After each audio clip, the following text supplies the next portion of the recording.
આગામી સ્થાનિક સ્વરાજ્યની ચૂંટણીને લઈને રાજકોટ ભાજપનું સંગઠન મજબૂત કરવામાં આવશે। રાજકોટ શહેર ભાજપ સંગઠન માટે આજે સેન્સ પ્રક્રિયા પણ યોજાઈ રહી છે। ઉપાધ્યક્ષ, મહામંત્રી, મંત્રી અને કોષાધ્યક્ષ સહિતના 21 પદ માટે સેન્સ પ્રક્રિયા હાથ ધરાઈ રહી છે। પ્રદેશ નિરીક્ષક વિજલ પટેલ અને પૂર્વ સાંસદ ભરતસિંહ પરમાર સેન્સ લેશે। સેન્સ પ્રક્રિયામાં સામાકાંઠા વિસ્તારમાં ભાજપના આંતરિક જૂથવાદને પણ ધ્યાને લેવાશે। સેન્સ પ્રક્રિયા પૂર્ણ થયા પછી સંગઠનના એક હોદ્દા માટે 3 નામ પ્રદેશ સંગઠનને મોકલવામાં આવશે।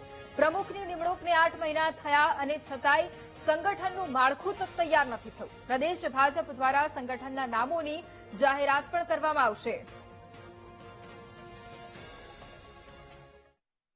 આગામી દિવસોમાં સ્થાનિક સ્વરાજ્યની ચૂંટણીઓ આવનાર છે અને એ પહેલા જ ભાજપ દ્વારા સેન્સ પ્રક્રિયા છે તે યોજવામાં આવી છે। સીધા દ્રશ્યો જોઈ શકો છો, રાજકોટ શહેર ભાજપનું કમલમ કાર્યાલય છે અને ત્યાં જ આ સેન્સ પ્રક્રિયા છે તે હાથ ધરવામાં આવી છે।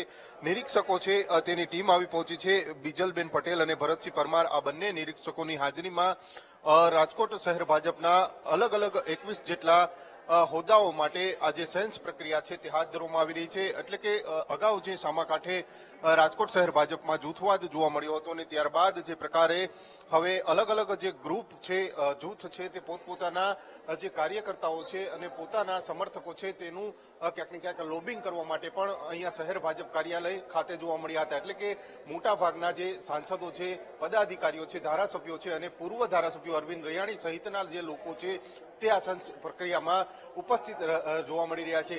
જે પ્રમાણે જૂથવાદ સર્જાયો હતો અને ત્યારબાદ હવે જે નિરીક્ષકોની ટીમ છે તે રાજકોટ ભાજપ કાર્યાલય ખાતે આવી પહોંચી છે અને હાલ જે પ્રમાણે સેન્સ પ્રક્રિયા છે તે હાથ ધરવામાં આવી છે। અલગ અલગ 3 જેટલા નામો છે તે આગામી દિવસોમાં પ્રદેશમાં મોકલવામાં આવશે અને આખું નવું માળખું છે તે જાહેર કરવામાં આવશે। એટલે કે સૌ કોઈની નજર હવે આ જે નિરીક્ષકોની ટીમ છે તેના ઉપર જોવા મળી રહી છે।